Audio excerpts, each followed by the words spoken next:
প্রিয় ছাত্রছাত্রী বন্ধুরা, আশা করি তোমরা ভালো আছো।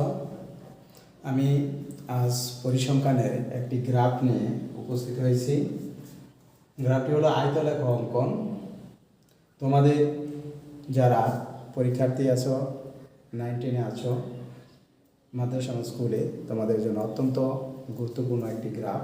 আয়তলেখ অঙ্কন পরিসংখ্যানের গয়ে থাকে সাধারণত। এটা কীভাবে অঙ্কন করতে হয় তার টেকনিক এবং অতি সহজে আমি উপস্থাপন করছি। দেখো, আয়তলেখ অঙ্কনে তোমার প্রশ্নটা থাকবে এইটা। শ্রেণীব্যক্তি, এই যে ওজন, মানে ছাত্র, এখানে দশম শ্রেণীর 60 জন ছাত্রের ওজন দেওয়া আছে কিলোগ্রামে, আর গণসংখ্যা এখানে দেওয়া আছে। এটুক শুধু এই ছক আকারে, এটুক তোমার হচ্ছে প্রশ্ন।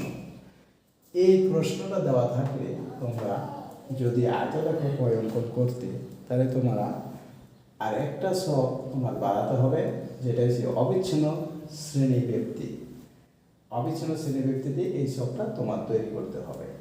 শুধু গণসংখ্যা শ্রেণীব্যক্তি আমি লিখছি, আর অবিচ্ছিন্ন শ্রেণীব্যক্তি আর হচ্ছে গণসংখ্যা দুটোতে দেওয়া আছে অবিচ্ছিন্ন শ্রেণীব্যক্তি। এখানে অবিচ্ছিন্ন শ্রেণীব্যক্তি হওয়ার কারণ আছে, তোমরা যদি বিচ্ছিন্ন চলক আর অবিচ্ছিন্ন চলক বুঝে থাকো তাহলে অবশ্যই বুঝবা। কারণ বিচ্ছিন্ন চলকটা হচ্ছে তোমার জনসংখ্যা বিষয়ক অথবা কোনো প্রাণী বা কোনো ব্যক্তি, এগুলি থাকলে এগুলির যদি কোনো সংখ্যা গণনা করা হয়, তাহলে ওটাকে আমি ভগ্নাংশ আকারে নিতে পারি না। কারণ বিচ্ছিন্ন চলক হয়েছে পূর্ণ সংখ্যা থাকতে হবে, আর অবিচ্ছিন্ন চলক হয়েছে ভগ্নাংশ আকার থাকতে হবে।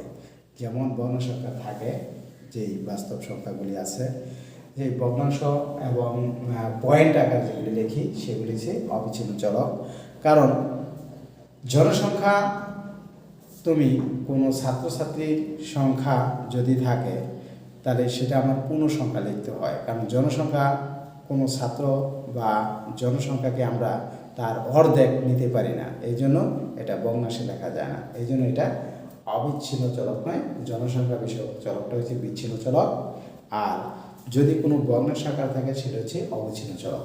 যেহেতু এখানে ওজন অথবা তাপমাত্রা এগুলি যদি থাকে, তাহলে এগুলি আমরা ভগ্নাংশ আকারে নিতে পারি।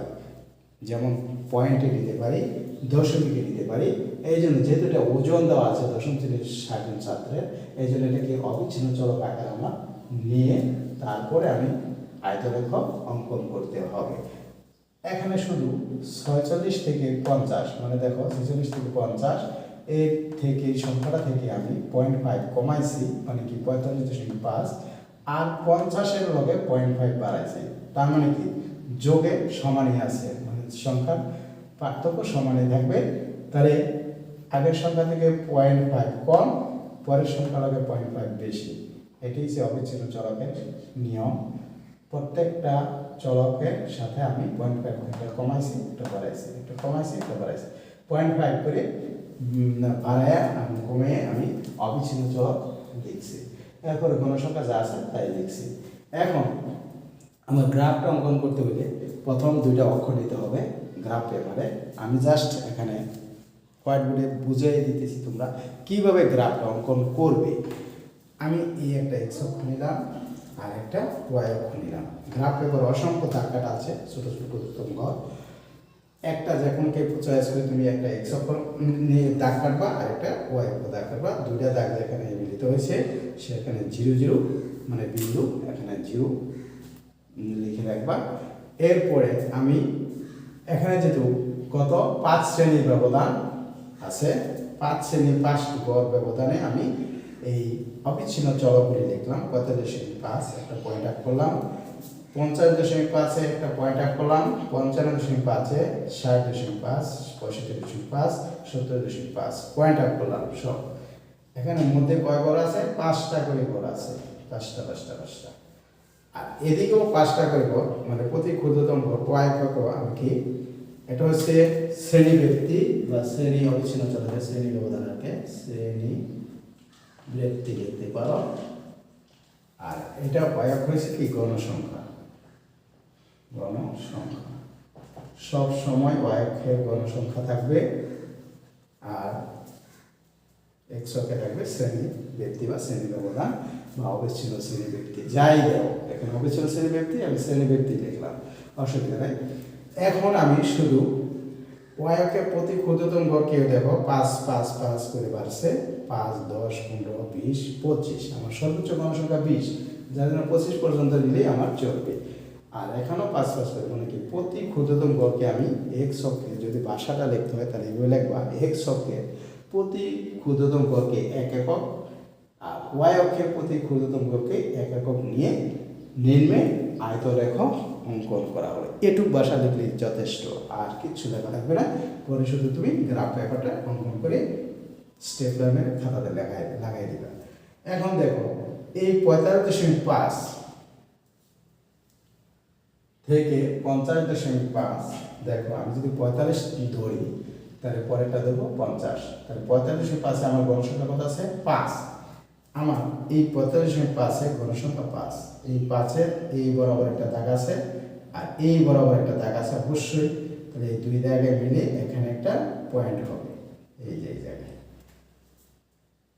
এরপরে দেবো 50.5-এ কত আছে 10, আমি চলে যাব এই যে 10 এই জায়গায় এখানে আছে, এই বরাবর এসে এখানে পয়েন্ট হবে, এখানে আছে 10,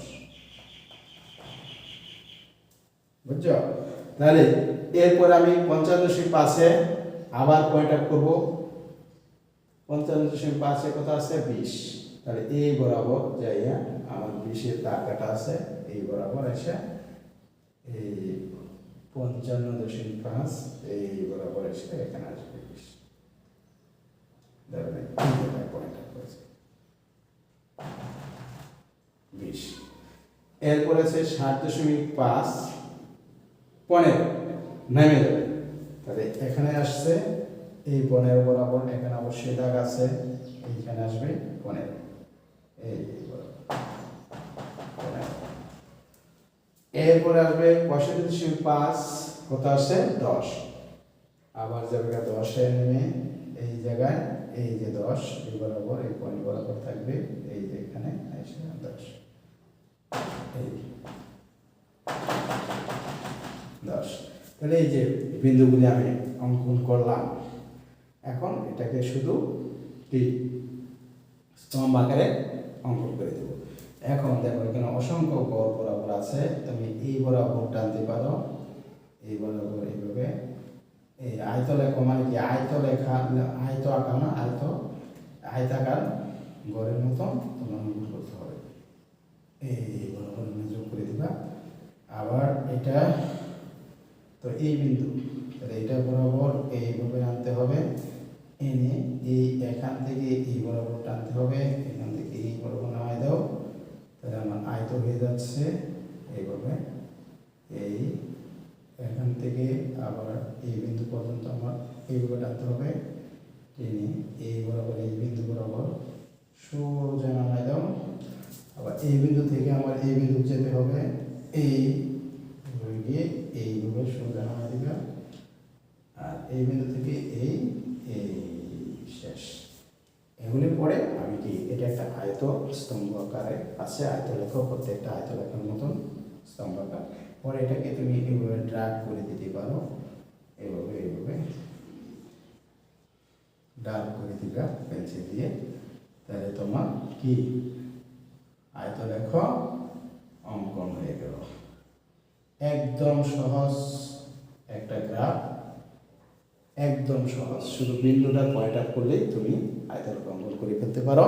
তাহলে একদম সহজ একটা গ্রাফ, x অক্ষ বরাবর আমার কি শ্রেণী ব্যক্তি যেটা অবিচ্ছিন্ন চলক আমি নিয়েছি, আর y অক্ষ বরাবর শুধু গণসংখ্যা, আমি প্রতি ক্ষুদ্রতম গড়কে 1 একক দিয়ে x অক্ষ y অক্ষ দুটোটি প্রতি ক্ষুদ্রতম একক দিয়ে বাসা দিতে সহজ, তাহলে সেভাবে আমি কি পয়েন্ট আপ করে শুধু ঘর করে ডাক করে দিয়েছি।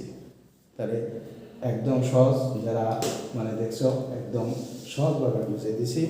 তোমরা গ্রাফ পেপারে অঙ্কন করে অবশ্যই মানে যদি মানে ক্লিয়ারভাবে বুঝো তাহলে অবশ্যই গ্রাফ পেপার অঙ্কন করে দেখবে যে মিলে গেছে। তোমরা এর চেয়ে সহজ কোনো গ্রাফ হয় না, তোমরা চিন্তা ভাবনা না করে কোনো সহজে তুমি এই গ্রাফটা অঙ্কন করে দিতে পারো। আমি অতি সহজে এই গ্রাফটা অঙ্কন করেছি। তাহলে যারা নবম এবং দশম শ্রেণীতে আছো তোমরা এই গ্রাফটা তোমাদের পরিসংখ্যান থেকে যে সৃজনশীল সেই সৃজনশীলের ঘরের মধ্যে এই গ্রাফটা পাবা। তাহলে আজ এখানেই, ধন্যবাদ তোমাদেরকে।